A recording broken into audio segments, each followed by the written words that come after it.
Time feels so familiar to us, a quiet current that carries every breath, every memory, every heartbeat. Yet the deeper we peer into the cosmos, the stranger this familiar thing becomes. Because what if time itself is not a universal backdrop, but a local invention? What if it was born in the same instant our universe ignited into existence, and nowhere, absolutely nowhere, did it flow before that moment? The thought bends the mind, gently at first, then violently, collapses under its own weight. Before may not exist. The outside may not exist. The universe may not be a story with pages behind the first chapter. And yet, we feel the pull to imagine it. Something from nothing. A spark out of silence. But maybe that silence wasn't empty. Maybe it simply wasn't temporal. And if our greatest measuring stick is itself part of the thing we're trying to measure, how much of the cosmos do we truly misunderstand? The paradox lingers like a held breath. If time has a beginning, does it also have an end? Before time existed, there was no silence, no darkness, no waiting. These words belong to a universe that had not yet begun. And so, even poetic metaphors fail us here. We reach for language built by time to describe a realm where time had no meaning, and every sentence becomes a kind of beautiful lie. What came before the Big Bang cannot be pictured, cannot be placed on a timeline, cannot be imagined as a void or a frozen expanse. Because without time, there was no before to hold it, no moments to stack, no change to mark, no cause to lead to an effect. And yet, somehow, out of this absence, everything we know, from collapsing stars to the quiet ticking inside a human heart, would soon erupt into being. The mind resists this. It tries to smuggle time back into the beginning, to imagine a countdown hovering over nothingness. But nothingness has no clock. It has no sequence. It simply isn't. And then, in a way that breaks every intuition we've ever held, it becomes. That transition, if we can even call it a transition, is not something our biology evolved to comprehend. We live inside time's river, fully submerged, and asking what the world looked like without water is something only a fish would attempt. Yet here we are, staring at a moment that wasn't a moment at all, trying to touch a boundary that may not even exist. General relativity, the theory that reshaped our understanding of gravity and motion, begins to unravel at this edge. It tells us that space and time are woven together into a fabric, each bending and curving with the matter they cradle. But what happens when the fabric is missing entirely? When the loom that once held it has not yet formed? Without time, relativity collapses into mathematical absurdity, a structure with no foundation, a description without a described. The equations do not break, they simply lose their meaning. Because meaning requires change, and change requires time, and time, at this boundary, is not yet born. Quantum cosmology offers something stranger. In this framework, the universe does not emerge from a moment, but from a timeless probability landscape. Fluctuations appear, but not in time. They simply are. a realm where potential exists without unfolding, where possibilities hover without progressing, like a song with every note present simultaneously, but none played in sequence. Cause and effect become illusions here, because causality presupposes a chain, and chains require links, and links require time. Without it, the universe resembles a still ocean of pure potential, flat yet infinitely deep, waiting for nothing because waiting itself is a temporal idea. But even quantum descriptions can feel too dynamic, too alive. So some theories push further, toward a landscape not of events or probabilities, but of pure mathematics, timeless, changeless, eternal in a way that defies the word.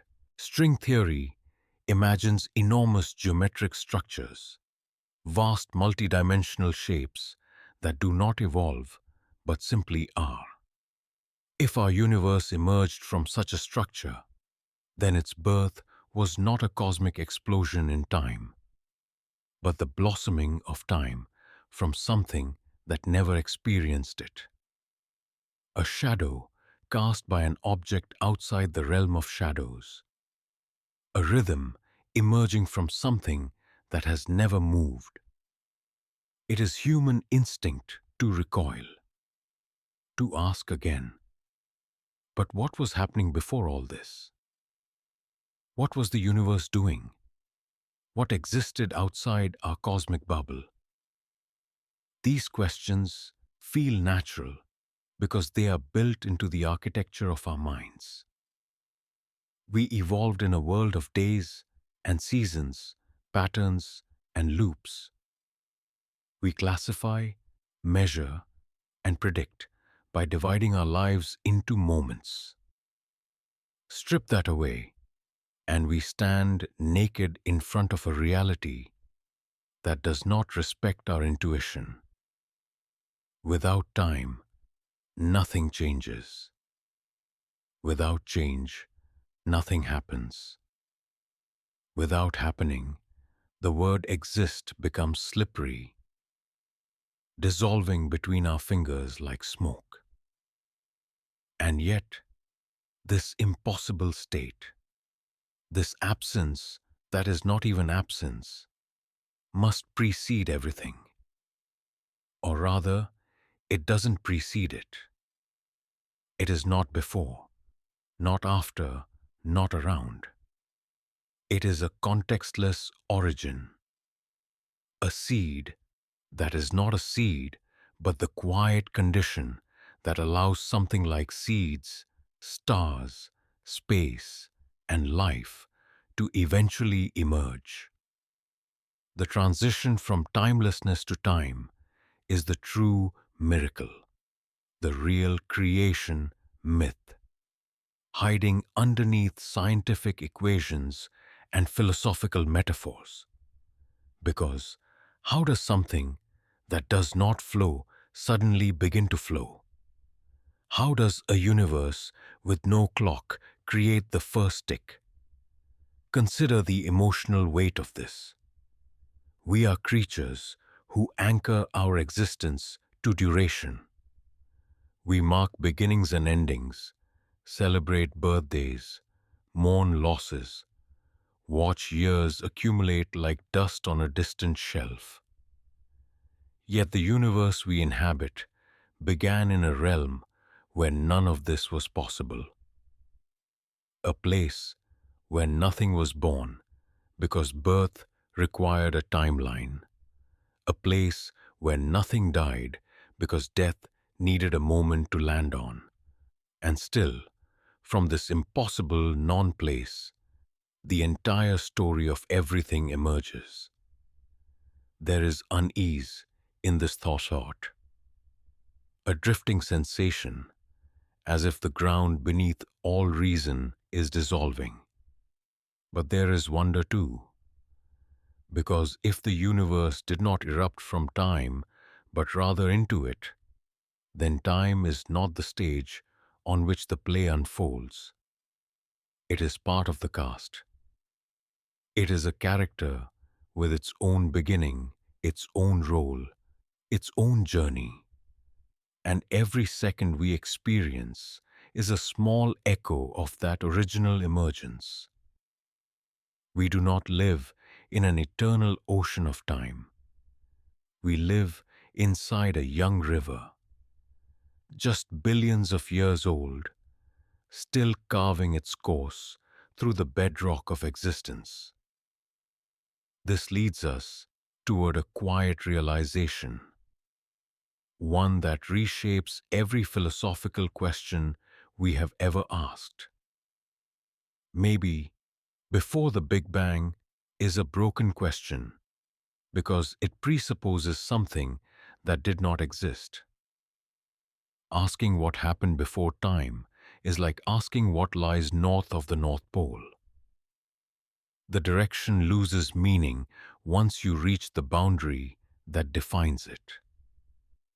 And so, our greatest yearning, to peek behind the curtain of creation, may be an instinct the universe itself does not support, a longing built into creatures who evolved inside the flow of time, trying desperately to look outside the river while remaining forever inside its current.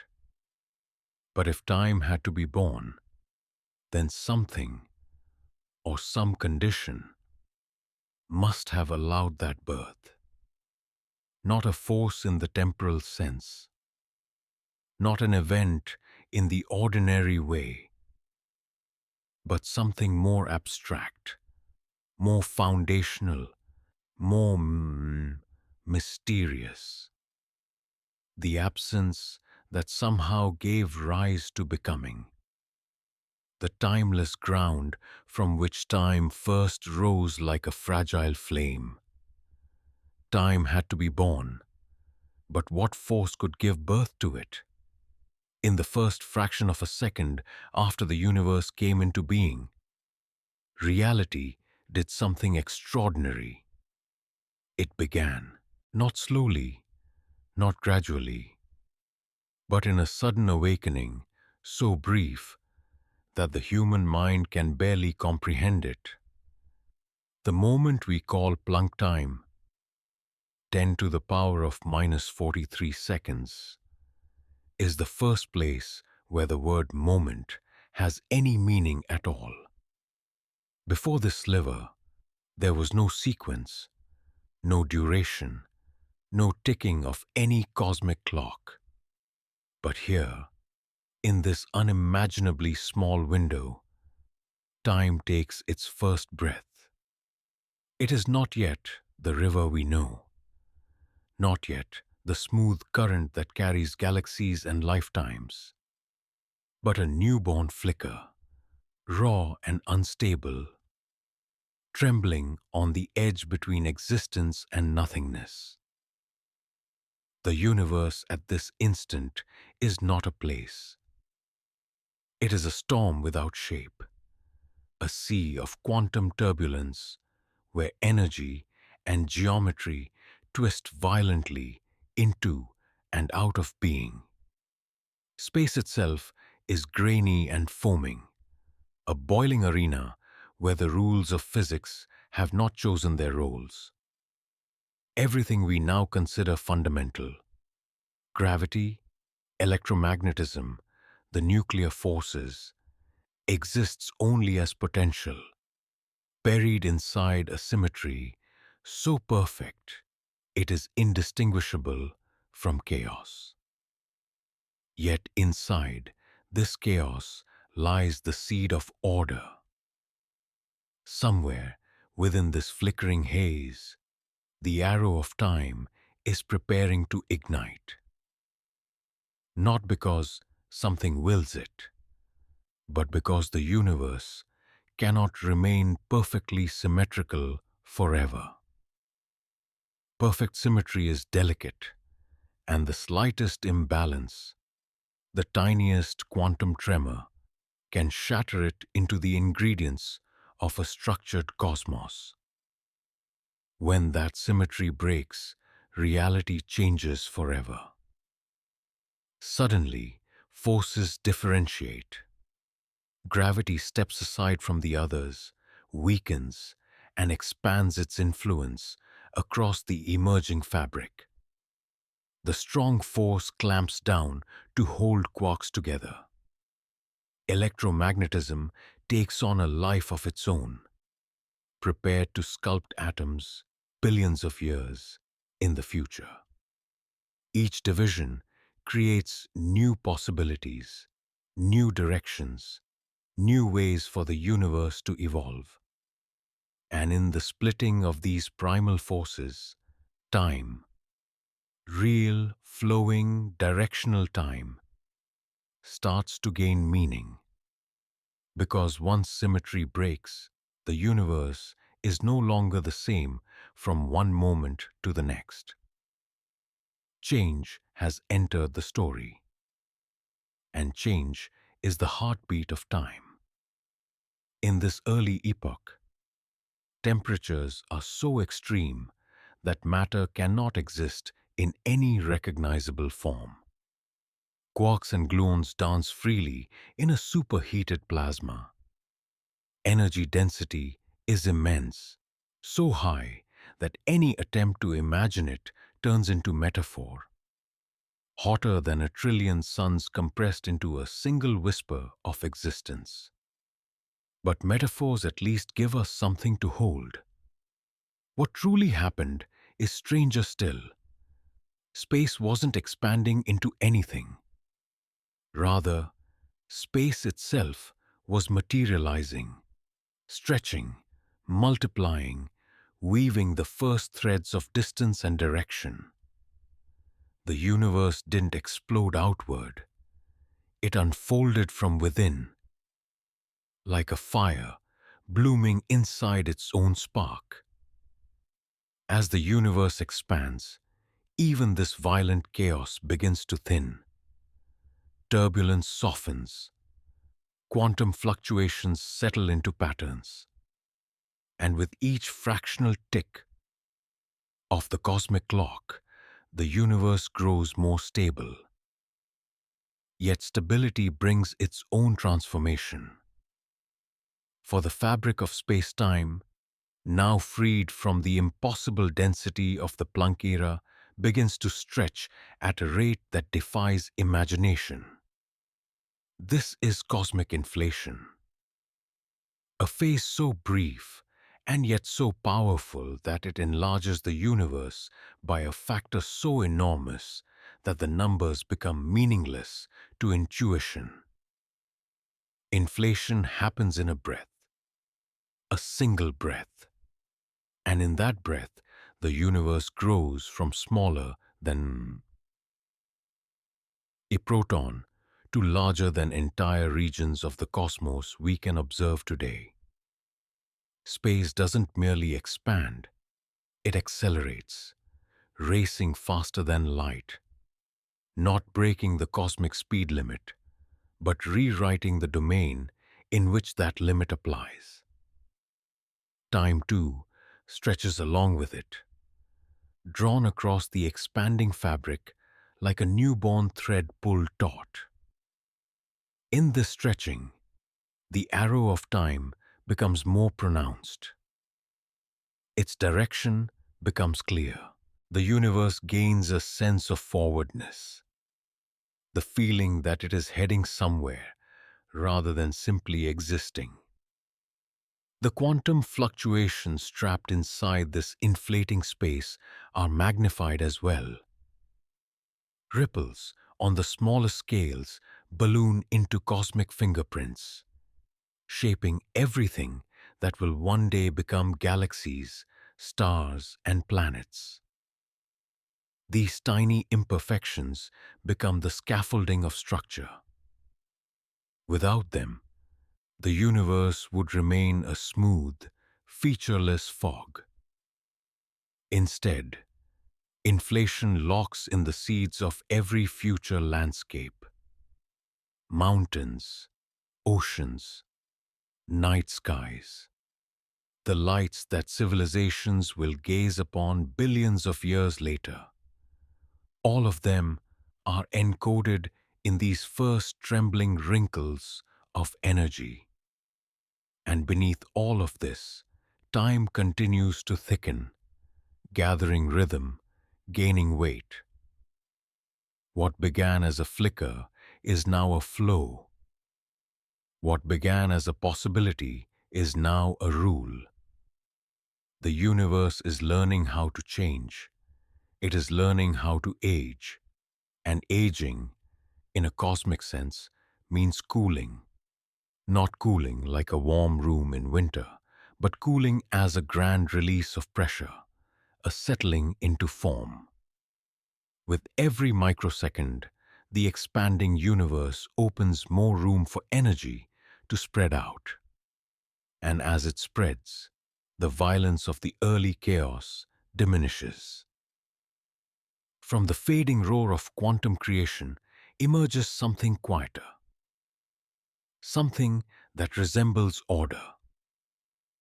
As inflation ends, the universe slows its runaway expansion and shifts into a more gentle growth. The vacuum energy that once powered the inflationary surge now decays into particles, flooding the cosmos with the building blocks of matter. This transition is not soft. It is explosive in its own way. A moment called reheating, where unimaginable amounts of energy condense into quarks, electrons, neutrinos, and photons. Space fills with the first true light, though it cannot travel far in the dense fog of plasma. Time, however, continues its march. Now that events unfold in sequence, forces settling, particles forming, temperatures dropping, time becomes an unbroken continuity. We often imagine the Big Bang as a singular explosion, but that picture is too simple.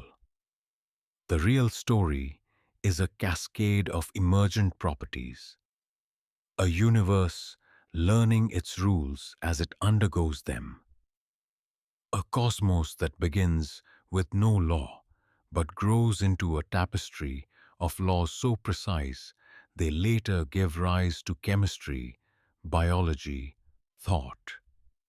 Time is the spine that holds these rules together. It turns chaos into evolution, potential into reality, randomness into histories that can be told. Without time, the universe would be a frozen equation. With time, it becomes a narrative, a becoming rather than an is. And buried inside this transformation is a deep philosophical revelation. Time's arrow depends on disorder. As the universe expands and cools, entropy, the measure of disorder, increases. And this increase is what gives time its direction. The arrow of time is not an external mandate. It is born from the universe's own tendency to move from concentrated energy to dispersed energy, from fire to ash, from order to disorder, from possibility to memory. In this sense, the earliest moments of the universe do not just create time, they create the reason time can move forward. Imagine then the emotional weight of this awakening. For billions of years to come, stars will rise and collapse, galaxies will drift and collide, life will bloom and vanish, civilizations will wonder and question. All of it made possible by these first instants where time opened its wings. The universe has taken its first breath, and in that breath, everything that will ever be has found room to unfold. The confusion of timelessness has transformed into the thrill of emergence. We are no longer staring into an impossible absence. We are watching the first heartbeat of reality. From the Planck era to cosmic inflation, from chaotic quantum foam to the structured expansion of space-time, the universe has crossed the threshold into becoming. There is no going back. Not because something prevents it, but because back is now a direction that exists only inside time. The river has begun to flow, and once it flows, every ripple, every current, every wave is a new expression of existence. With time now flowing, the universe begins to change, and change is the language of existence. Time, as we experience it, feels simple. It moves forward, always forward. Days slide into memories, memories into stories, stories into history. We age in one direction, we learn in one direction, we live in one direction.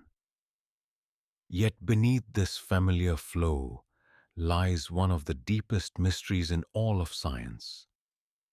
Why does time move the way it does? What force decides that a spilled glass cannot unspill, that ashes cannot reassemble into a flame, that a life cannot rewind itself to its untouched beginning? The universe does not explain this gently.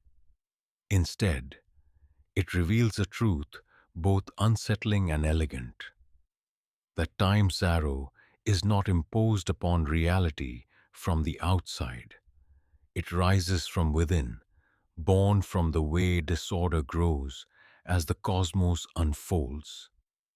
In the classical sense, time is just a parameter, a coordinate that helps us describe change. But the direction of that change, the feeling of a past and a future, comes from entropy. Entropy is not chaos, though we often treat the words as twins. Entropy is the measure of how many ways a system can be arranged without affecting its outward appearance. High entropy means many possible arrangements. Low entropy means very few. And the universe, from the second it began expanding, has been moving relentlessly from low entropy to higher entropy. This shift, this deep cosmic tendency toward increasing disorder, is what gives time its forwardness. Without entropy, past and future would be indistinguishable. Without entropy, time would have no arrow. To grasp this, imagine the early universe: smooth, compact, unimaginably hot. Even though energy levels were enormous, the cosmos was in a state of astonishing order. Uniform, dense, featureless. There were far fewer ways for matter and energy to organize themselves. This low entropy beginning is what makes a high entropy future not only possible, but inevitable. As space expands and cools, the energy that once compressed into a tiny volume spreads out. Patterns emerge, then dissolve. Stars ignite, burn, and collapse. Heat flows, never reversing, always diffusing. The universe is constantly exploring new configurations. And in doing so, it writes the story of time. Entropy's presence is everywhere, even inside us. We age because entropy grows within living systems. Cells degrade, molecules break, order slowly gives way to disorder. We fight it. Every repair mechanism in the body is a temporary rebellion against increasing entropy. But the fight is always temporary. The direction of decay is not a property of biology. It is a property of the universe. We move forward because everything else does. Even memory bows to entropy, and memory is where time becomes intimate. Memory is not simply a recording device. It is an arrow-shaped experience. We remember the past because it contains more structure, more order, more useful patterns. A cracked glass is more disordered than a whole one. A burned piece of paper contains less readable information than its intact form. For memory to work backward, the brain would need to extract structure from disorder, to find clarity inside noise. But noise, by definition, resists such clarity. Our minds can only compress and store information that originates in a low entropy state. By the time the future arrives, entropy has eaten the structure that memory requires. This is why we do not remember the future. The future has more uncertainty, more possible states, more entropy. It is an open landscape rather than a recordable one. The past is narrow. The future is vast. Memory moves from narrow to vast, not the other way around. In a universe where entropy increases, recollection is only possible in one direction, and understanding becomes a shadow of that movement. Consider the psychological echo of this, the human longing to return, to undo, to revisit what was lost. We feel it in grief, in nostalgia, in regret. Time's arrow makes life precious, but it also makes it fragile. Every moment becomes unrepeatable the instant it passes. Not because the moment disappears, but because the universe that held it has rearranged itself. Too many possibilities have opened. Too much entropy has risen. The precise configuration of particles that made that moment possible will never align again. We are surrounded by one-time events, stitched together into a timeline that only moves forward. Yet entropy is not merely the force of decay, it is the architect of complexity. Without increasing disorder, stars could not ignite, galaxies could not form, chemistry could not flourish. Evolution itself is a dance with entropy. Life sustains low entropy pockets by consuming energy and releasing heat, accelerating the universe's march toward higher entropy in exchange for local islands of order. We do not simply suffer entropy, we depend on it. Without time's arrow, nothing could grow, nothing could change, nothing could happen at all. The arrow of time is also a matter of probability. In principle, the laws of physics allow time to run backward. They are almost perfectly symmetric. A movie of particles interacting could be reversed, and the mathematics would still hold. But the probability of such reversed motion is so minuscule, so astronomically improbable, that it becomes effectively impossible. A shattered glass could theoretically reassemble, but only if trillions upon trillions of atoms arrange themselves in the exact right positions simultaneously. The odds are so absurd that the universe never bothers. Probability becomes destiny. This ordinary, statistical truth becomes the engine of time. What is likely unfolds. What is wildly improbable fades into the unreachable. And so the future expands with possibilities while the past contracts into a single, frozen path.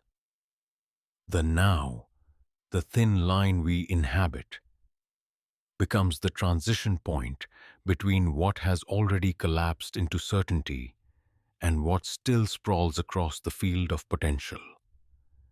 We stand forever on the edge between two infinities, one fixed, one fluid, one remembered, one imagined.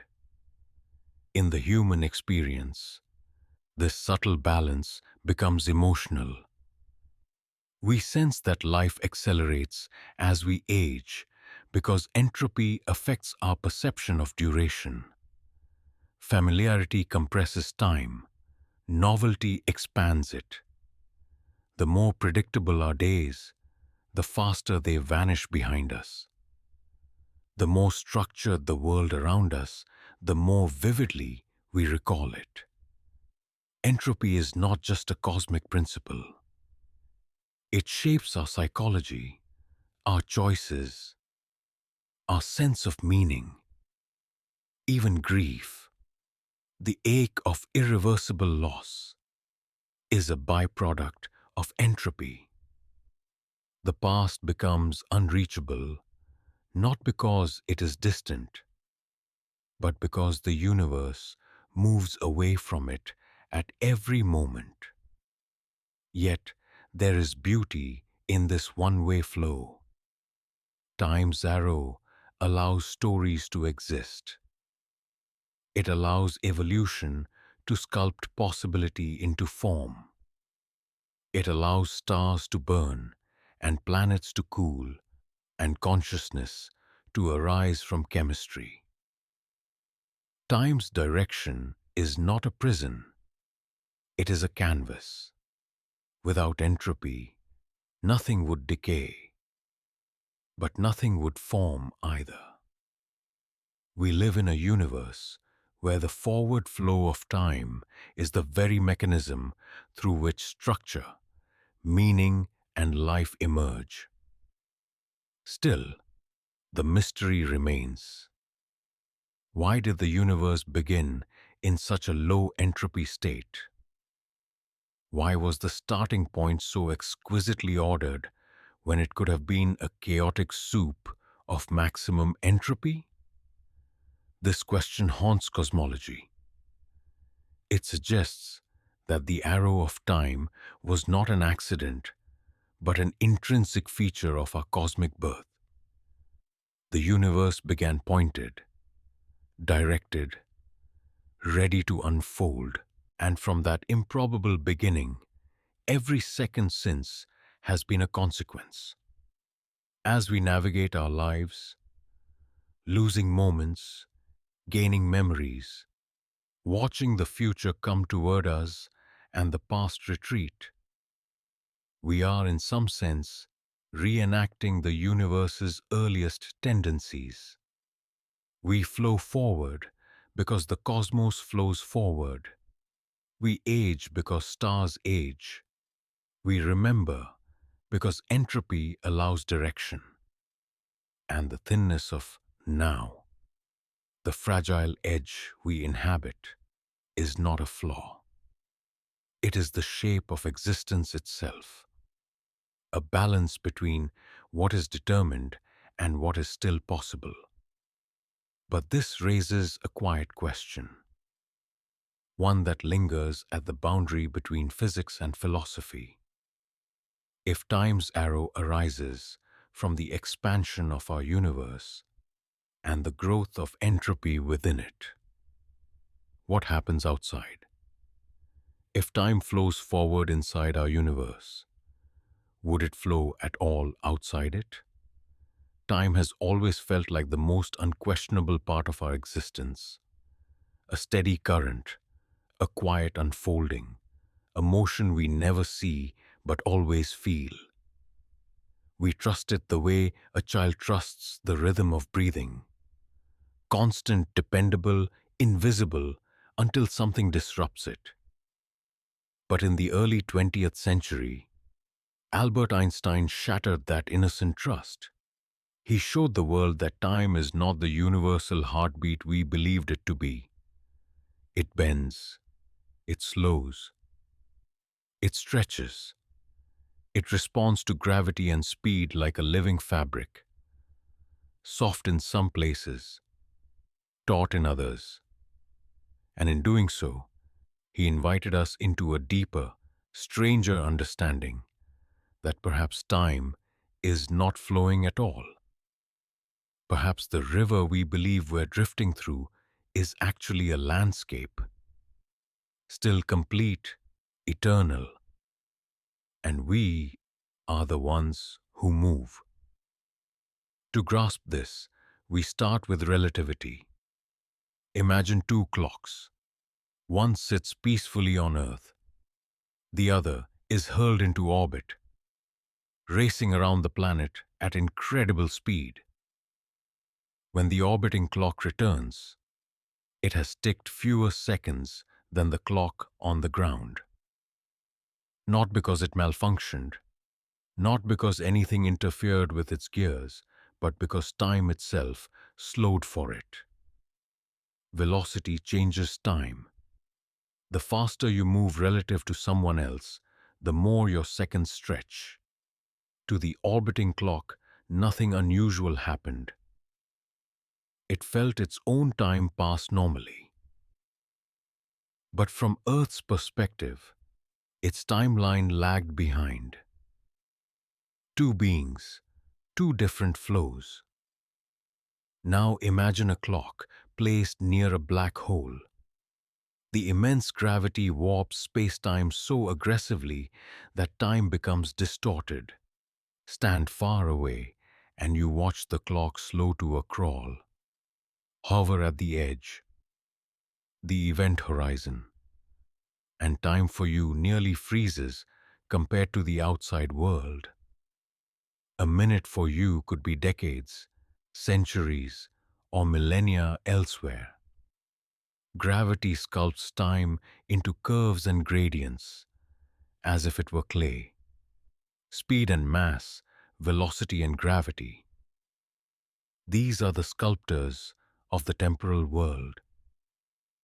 This alone is enough to fracture our simple understanding of time. But relativity pushes further. It insists that space and time are not separate entities. They are entwined into a single, four-dimensional fabric. Space-time. And in space-time, the distinctions between before, now, and after begin to lose meaning. Events separated by distance and duration can shift their ordering depending on your motion. What is simultaneous for one observer is not simultaneous for another.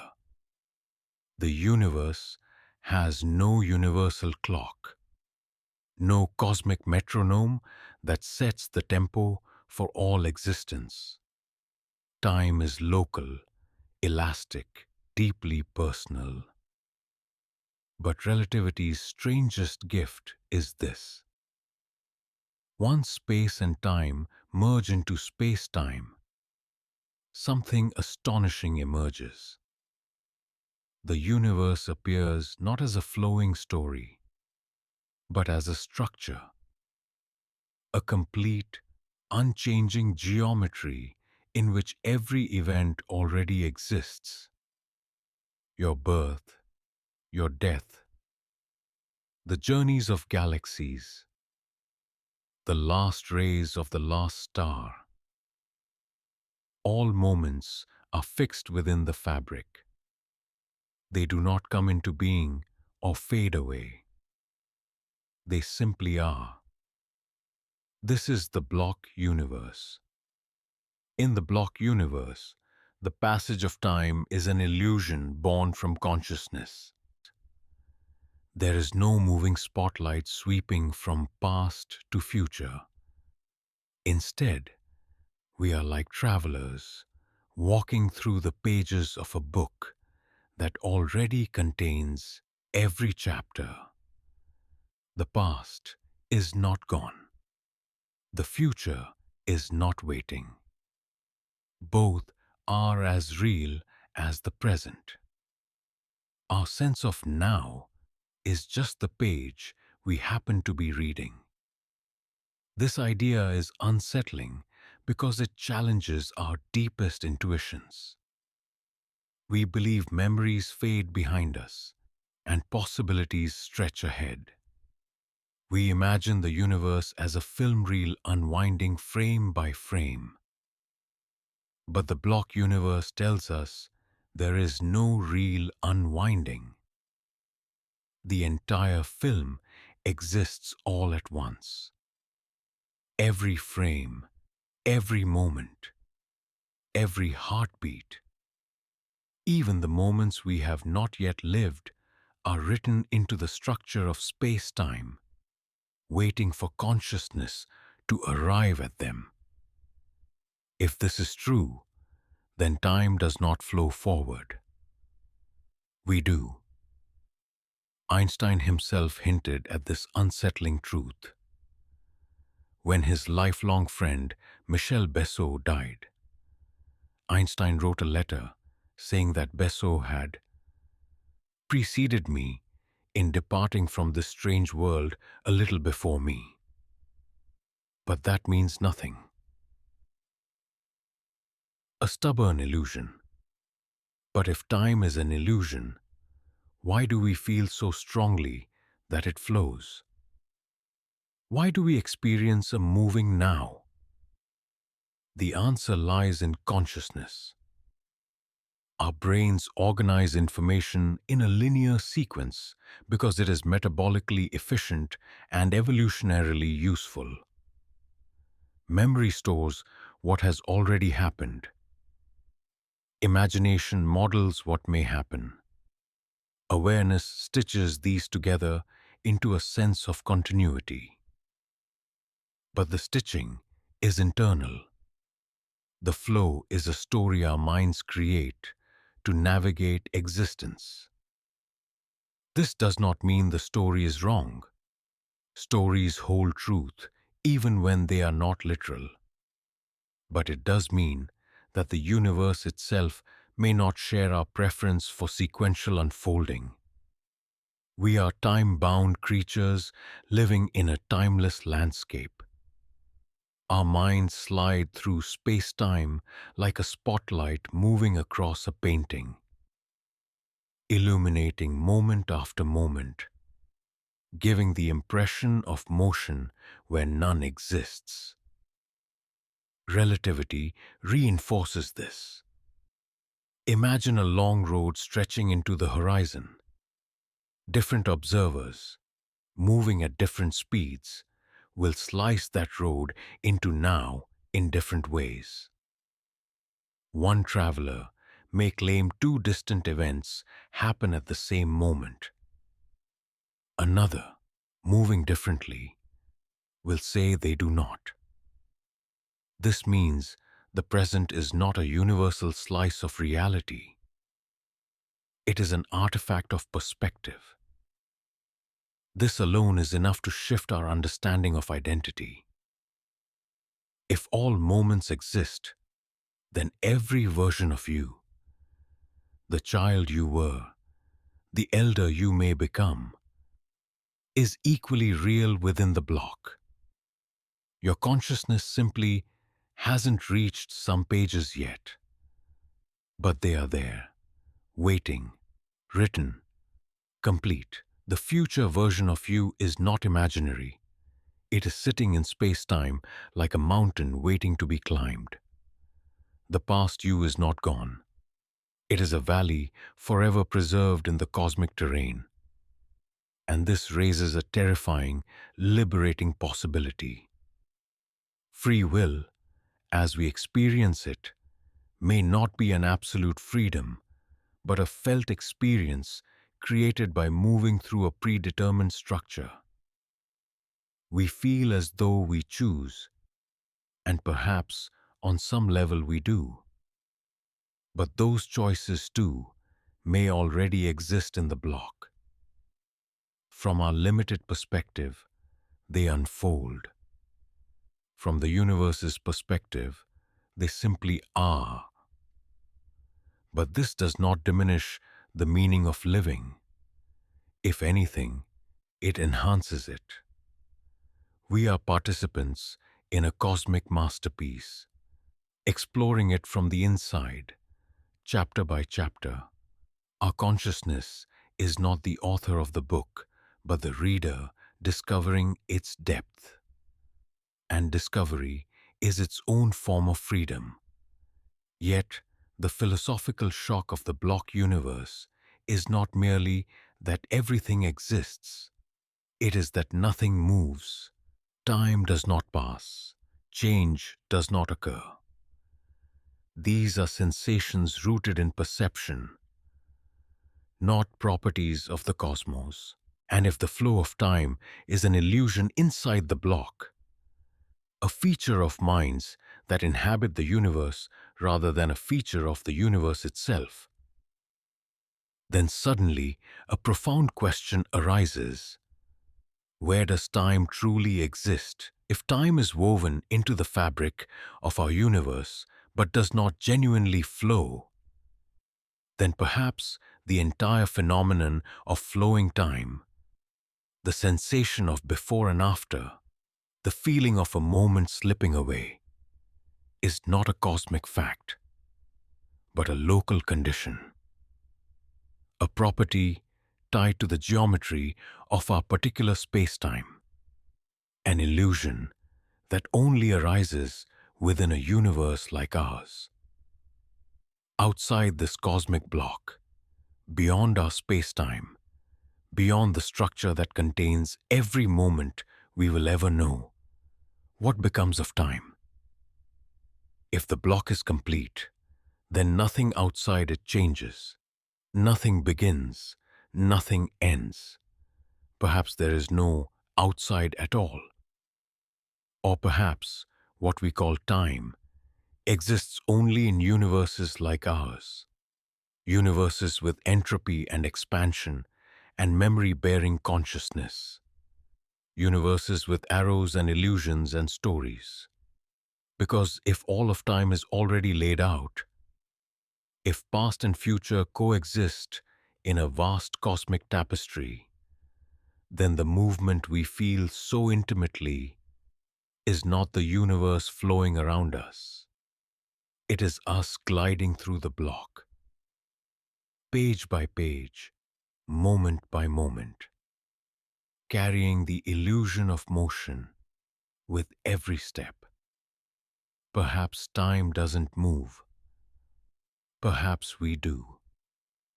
Time behaves politely in the gentle places of the universe. It flows steadily in open space, keeping a rhythm we can rely upon, ticking evenly across the orbits of planets and the beating of hearts. But venture toward the darker corners of the cosmos, toward black holes, singularities, and the edges where space-time itself fractures, and time begins to twist into something unrecognizable, something stretched, something broken. These are the forbidden rooms of the universe, places where our most trusted intuitions falter, and where time, the quiet architect of our lives, reveals how fragile and local it truly is. A black hole begins as a dying star that has collapsed under its own gravity. When the star's internal pressure fails, nothing can oppose the inward crush, and all its mass is forced into an ever-shrinking sphere. Space bends, then buckles. Time slows, then distorts. And at a certain threshold, the event horizon, an invisible boundary forms, marking the limit of return. Cross it, and even light is trapped.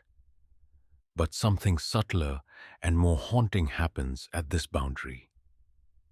Time itself begins to stretch toward infinity. For an outside observer, anything falling toward a black hole appears to freeze at the edge.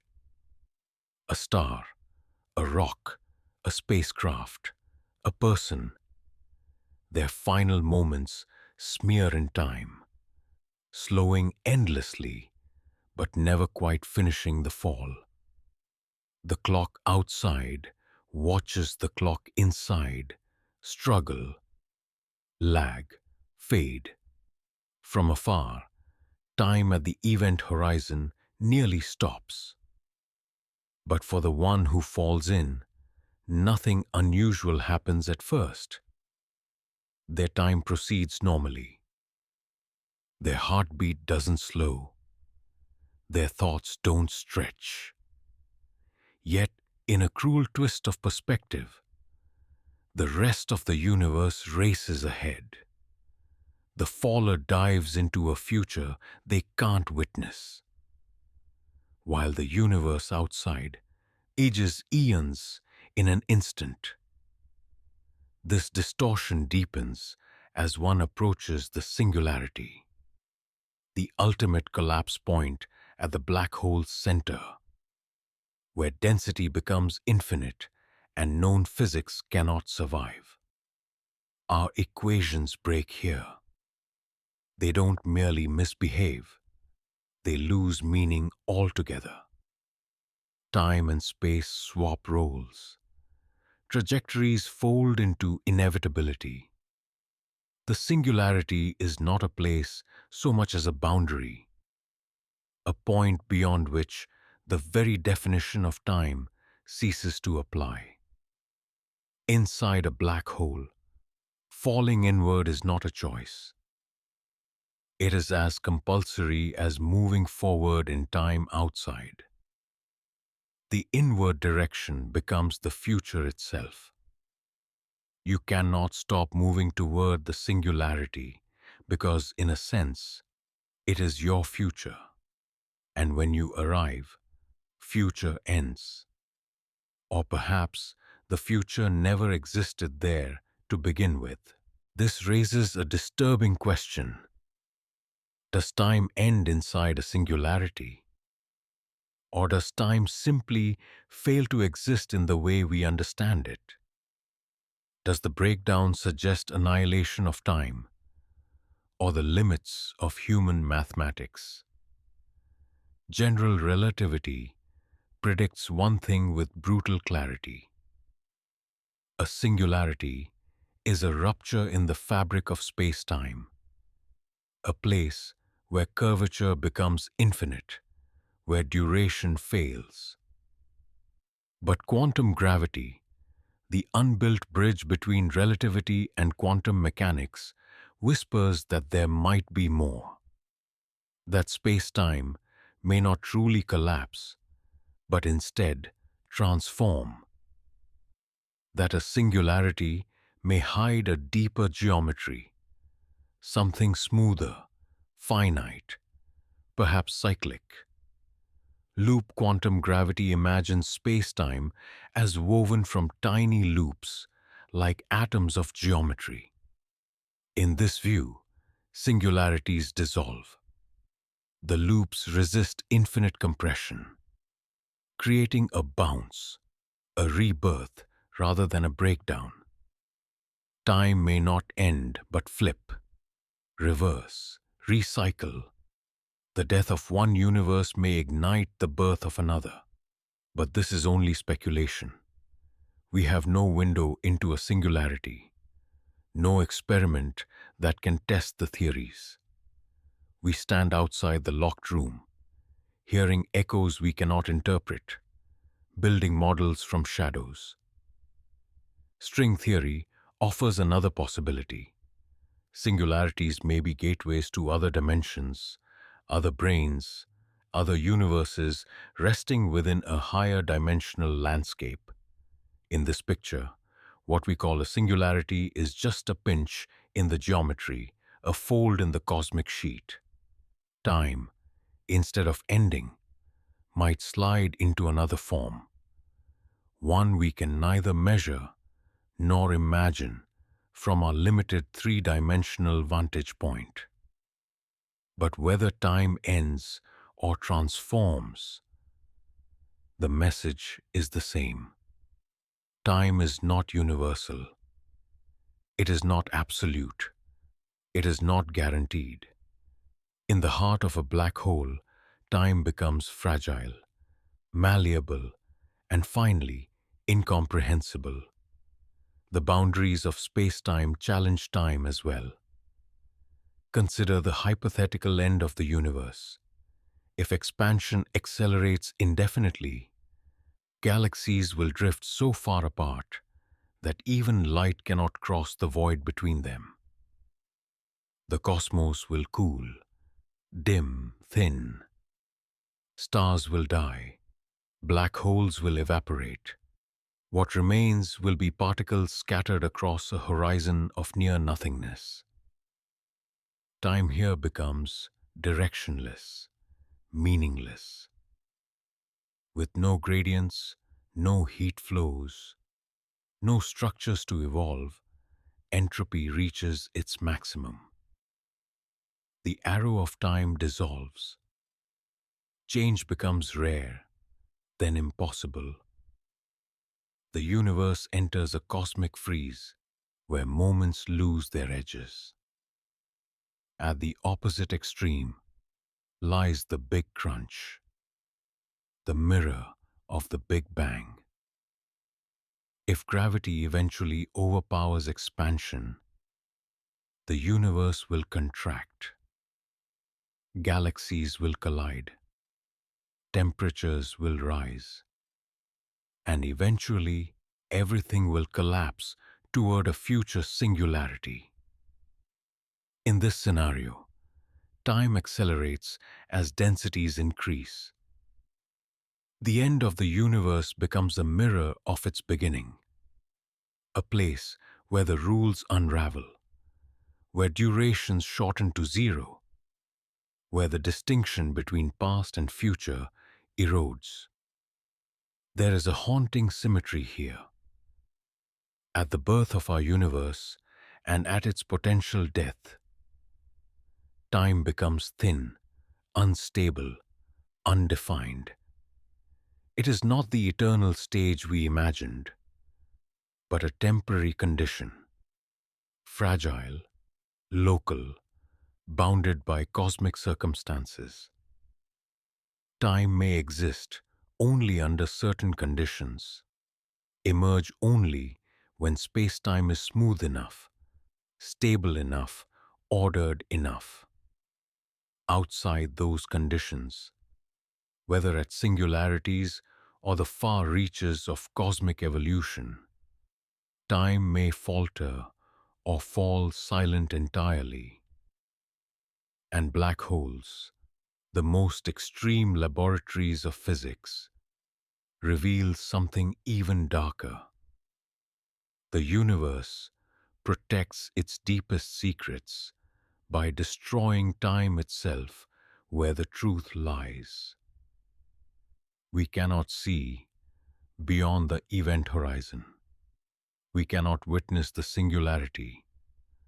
Our tools rely on time to measure reality. But time vanishes precisely where the universe hides its answers. It is as if the cosmos has stitched a veil across its most profound mysteries, a veil woven from the collapse of time. The psychological weight of this is immense. We rely on time to define identity, to understand memory, to imagine the future. But in the universe's most extreme environments, these anchors dissolve. The present moment stretches. The future collapses. The past becomes untraceable. Space no longer offers direction. Time no longer offers sequence. Reality becomes a maze without paths. What does it mean for time to be local? For time to be fragile?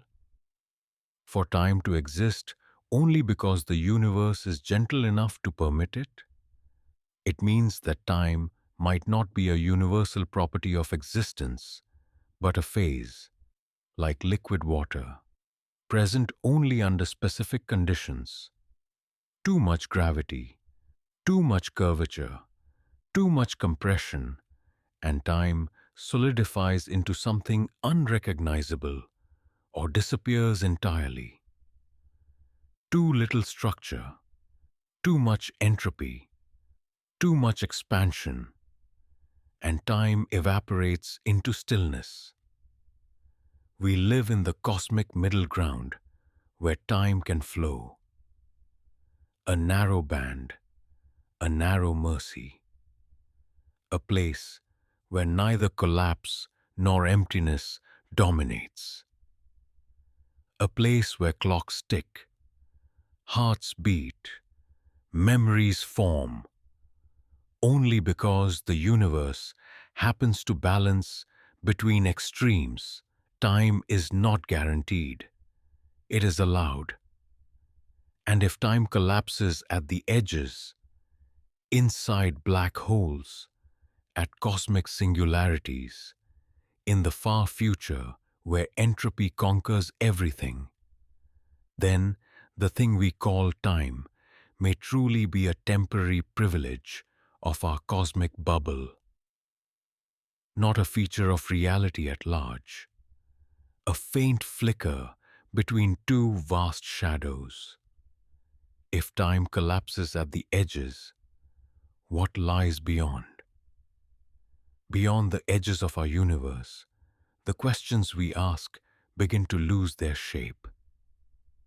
Before, after, beginning, end. These words drift apart like smoke in a windless room. They were made for a universe with time, not for whatever might lie outside. And so, as we step beyond the horizon of our cosmic bubble, we must loosen our grip on language, on intuition, on everything that time-trained minds assume. Because here, in the deep unknown, reality may not flow. It may not unfold. It may not even be in the sense we understand being. A realm where our entire cosmology becomes just one story told within a vast unmoving sea. One way to imagine this is through eternal inflation. In this picture, our universe is not unique. It is a bubble, one of countless others, forming within a constantly expanding, high-energy field. Inflation does not simply happen once. It happens forever. It is a cosmic storm that never ends, spawning bubble after bubble, each bubble cooling into a universe with its own laws, its own particles, its own version of physics. We live inside one such bubble. Outside it, inflation still rages. And in that inflating sea, time as we know it may not exist. Because inflation, at its deepest level, does not evolve. It endures. It is not a process in time, but a background condition from which universes like ours crystallize. In this view, asking what happened before the Big Bang is like asking what happens before a bubble forms in boiling water. The bubble is a local event, But the water itself is not bound by the bubble's internal timeline. Our universe has a clock. The multiverse does not. Time may be a parochial feature, a provincial rule enforced within the boundaries of our own cosmic sphere. Outside, the concept may dissolve into irrelevance. This idea grows stranger when we consider the multiverse landscape predicted by string theory. According to some interpretations, there are not just many universes, but infinitely many possible universes, each corresponding to a different configuration of fundamental fields and geometries. These universes are not necessarily scattered through space. They may exist as distinct solutions within a timeless mathematical structure, like points on a vast cosmic map of possibilities. They do not come into being or fade away. They simply are. Their existence is not a process. It is a fact. And if this is true, then the very notion of time becomes something that only emerges inside certain universes, ones where entropy can increase, where events can unfold, where beings like us can evolve to sense a past and imagine a future. But the deeper multiverse, the totality that contains all possible universes, may not possess any time at all. It may be eternal in the purest sense, not infinite in duration, but beyond duration altogether.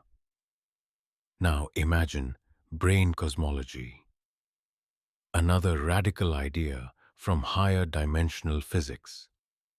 In this model, our universe is a three-dimensional brain floating in a higher dimensional space called the bulk. Other brains drift beside ours. Sometimes they collide, creating events that look to us like big bangs. In this picture, the birth of a universe is not the start of time everywhere. It is simply the moment when one brain acquires the conditions necessary for time to emerge within it. The bulk itself may be timeless, a static arena where brains move not through time, but through geometry. Their interactions create timelines locally, but the bulk remains indifferent to them. What is haunting about this is not the complexity, but the simplicity. Time may not be a universal feature of existence. It may be a side effect of certain dimensional arrangements, a lucky accident of geometry, a story that unfolds only inside the brains capable of telling it. The deeper reality, whatever holds these brains, might be timeless, changeless, eternal in a way that makes the word eternal seem inadequate. Quantum cosmology goes even further. It suggests that the universe at its most fundamental level is described not by events occurring in time, but by a wave function, a timeless mathematical object encoding all possible histories. In this view, the universe does not evolve. Evolution is an illusion, created by observers embedded within it. The wave function simply exists, complete, final, unmoving. This wave function is known as the Wheeler-DeWitt equation. And its most startling property is that it contains no time variable. Time does not appear in the equation at all. According to this mathematical framework, the universe does not happen. It is, all of it. at once. Past, present, future, potential, actual, everything is encoded within a single timeless structure. This is not easy to accept. We are beings of time. We measure our lives in seasons, in changes, in losses and gains. We anchor our identity to memory, to anticipation, to continuity. The idea that time might be nothing more than a perceptual artifact, an emergent phenomenon inside a specific kind of universe, feels almost cruel. It destabilizes the story we tell ourselves about who we are. But there is another way to see it. If time is something that emerges from deeper structures, then it is not an illusion in the sense of being false. It is an illusion in the sense that color is an illusion, a real experience produced by deeper, unseen processes. Time is the way conscious beings navigate a reality far more complex and vast than their senses can capture. It is the bridge between eternal mathematics and living experience.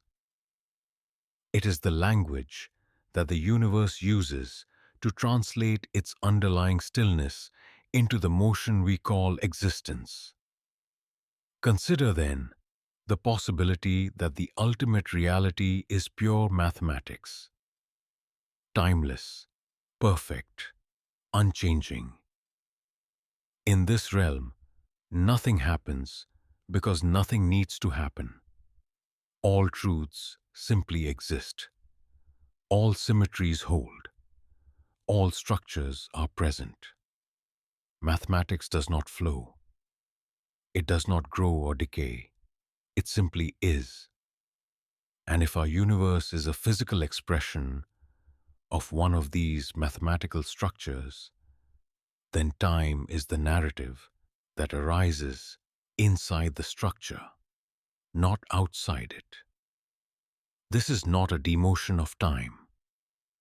It is an elevation of mathematics, a suggestion that the deepest fabric of reality is not material but conceptual, that what we call existence is the shadow cast by timeless patterns onto the perceptual surface of conscious experience. In such a universe, before and after belong only to beings inside certain mathematical configurations. They do not apply to the multiverse as a whole, nor to the bulk, nor to the inflationary sea, nor to the space of possible universes, nor to the eternal structures of mathematics. These foundations do not change. They simply host the possibility of change within them. And so, our universe is not the story of time. It is a story within time, a chapter written inside a timeless library, a bubble in a sea that does not flow, a melody in an ocean of perfect silence. This shift from fear to wonder alters everything. Instead of seeing the collapse of time as a threat, we begin to see the emergence of time as a gift, a window, a temporary passageway carved into eternity, one that allows stars to burn, life to arise, consciousness to ask questions larger than itself.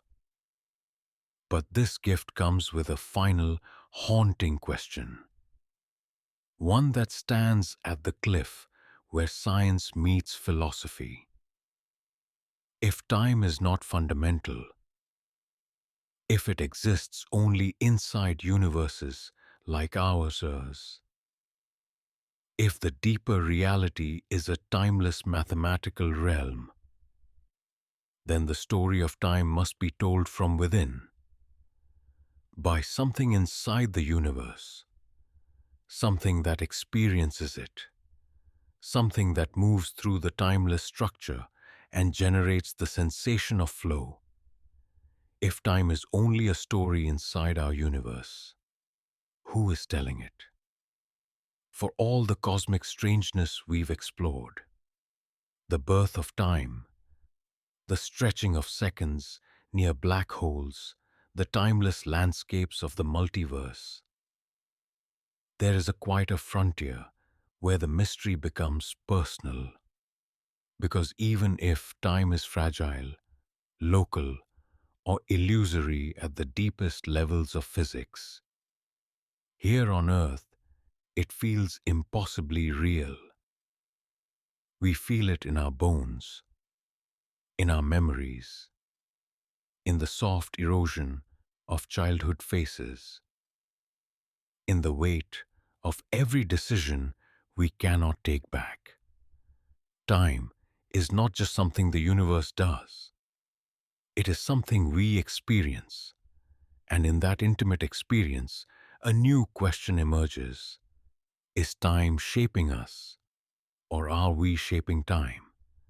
Every human life is a story told moment by moment. But the storyteller is the brain, not the universe. The flow of time, the sensation that one second follows another in a continuous stream, is a construction, a neurological illusion woven from patterns of memory, prediction, and perception. Yet this now spans a fraction of a second, elongated just enough for consciousness to assemble it into something meaningful. Reality arrives in disjointed packets. We smooth it out into a river. Memory is the anchor that creates a past.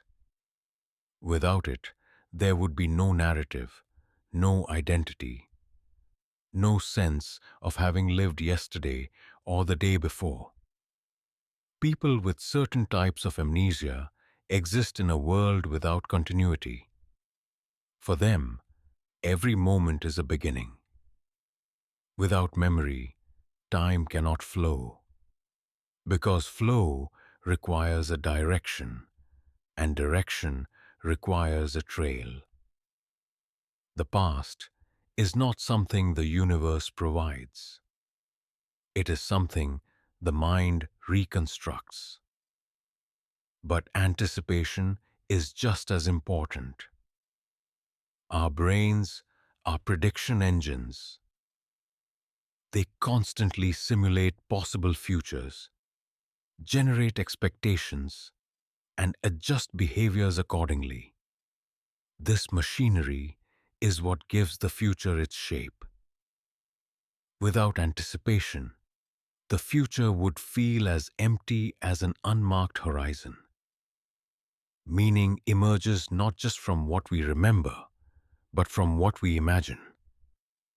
And so, time gains a second arrow, the arrow of intention. Identity sits at the heart of this psychological time. Who we believe ourselves to be depends on memory to anchor us and on imagination to propel us. Take either away, and the self dissolves. If the past is a fading photograph and the future is a blank wall, then the present loses its weight.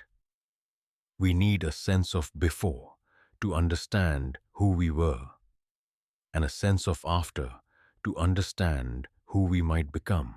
Time makes identity possible not because the universe enforces it, but because consciousness requires it. The brain does not passively witness time. It creates the experience of passing. It compresses, expands, distorts. A moment of terror can stretch into slow motion. A year of routine can vanish in a blink. Joy accelerates time. Grief drags it. Novelty slows it. Familiarity speeds it. These effects are not cosmic. They are cognitive. Time in the mind is elastic, emotional, deeply subjective. The universe may not flow, but we do. Neuroscience suggests that consciousness operates in pulses, brief windows of awareness, flickering like frames in a film. Between these frames lies unconscious processing. But when the frames are played in sequence, the illusion of continuity emerges. Just as a movie creates motion from still images, consciousness creates time from neural snapshots. Flow is a story told quickly enough that we believe it. Philosophy takes this further. If the block universe is correct, if all moments already exist, then the brain's role is not to track a moving present, but to move through the structure of space-time, building a sense of becoming as it goes. Meaning arises from how we inhabit these moments, not from how they pass. The self becomes a traveler, not a witness. But if time does not objectively flow, what becomes of meaning? Does meaning require movement? Does purpose depend on progress? Or do we supply direction and value to a universe that provides only a static backdrop? Perhaps meaning is not derived from time at all. Perhaps meaning is what sculpts time into something we can hold. Consider aging. The body changes gradually, cell by cell. Yet the emotion of aging comes not from biology, but from awareness. Our memory of who we were and our imagination of who we will not be again. Loss and growth, regret and hope, nostalgia and ambition. These are the internal markers of time. Without them, aging would be a purely physical process, silent and insignificant. Instead, it becomes the story of a life. In this way, we humanize time. We give it weight, emotion, texture. We treat it as a companion, sometimes gentle, sometimes cruel. The universe does none of this. Stars do not mourn the hydrogen they lose. Black holes do not yearn for the mass they devour. Galaxies collide without tragedy or triumph. Only conscious beings feel time the way we do. We are the interpreters, the translators, the ones who take a raw physical parameter and turn it into poetry and memory and purpose. If time is an illusion, it is an illusion we cannot live without. It binds relationships, anchors meaning, shapes choices, and gives existence a narrative arc. It gives us hope. It gives us grief. It turns moments into milestones. It gives ordinary life the structure of a story. And in that story, we find ourselves repeatedly returning to the same question. If the universe does not require the flow of time, why do we feel it so strongly? Perhaps the answer lies in survival. A creature that remembers danger lives longer than one that forgets. A creature that anticipates shelter finds safety sooner. The illusion of time's flow may be an evolutionary advantage, a mental scaffold that allowed consciousness to rise and complex societies to form. Time as we perceive it may not be fundamental, but it is functional. It helps us navigate a universe too vast and too indifferent to accommodate our fragile biology without some interpretive structure. And yet, there is something beautiful in this fragility. The fact that meaning emerges from illusion does not make it less meaningful. A sunset is not less gorgeous because the colors are an interaction between light and atmosphere. A melody is not less moving because it is made of vibrations. Illusions can reveal truths deeper than facts. They can help us understand ourselves, even when they do not describe the universe as it is. So we arrive at a quiet crossroads. The universe may not need time, but we do. Without time, we could not remember our childhood or imagine our future. We could not heal or grow or change. We could not tell stories or fall in love or grieve losses. We could not be human. Time, real or not, is the medium through which our lives acquire shape. And so, after journeying through the birth and death of time, after confronting black holes and timeless multiverses, after witnessing the collapse of the cosmic clock, we return to the smallest and most precious truth. The meaning of time is born in us. We carry it, we create it, we live it. Perhaps time exists because we need it to. Time, as we know it, may be nothing more than a local miracle, a river that began flowing the moment our universe ignited and may fall silent when our cosmos grows cold. Outside this bubble of stars and stories, there may be no moments to count, no history to trace, no future waiting to unfold. Just a timeless backdrop, vast and unmoving, where universes rise like brief sparks in a dark ocean that does not change. And yet, we exist inside one of those sparks. We live in the warmth of a universe where time learned to flow, where seconds stack into lifetimes, where memory and meaning can take root. When we look outward, through telescopes, through Voyager's fading transmissions, through the silent hum of distant galaxies, we are not just measuring space.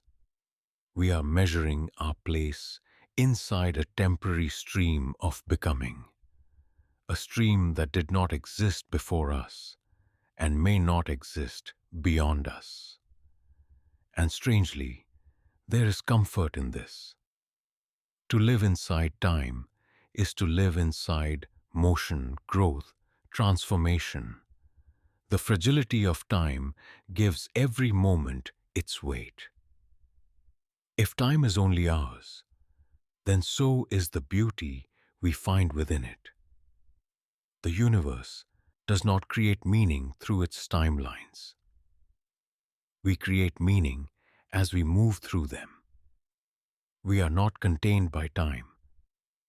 We give time its purpose, its texture, its story. Long after stars forget our names, the fact remains. For a brief chapter in a timeless sea, consciousness learned to measure existence in moments, and in doing so, made those moments matter. If time only exists here, then so does our story. And maybe that is enough.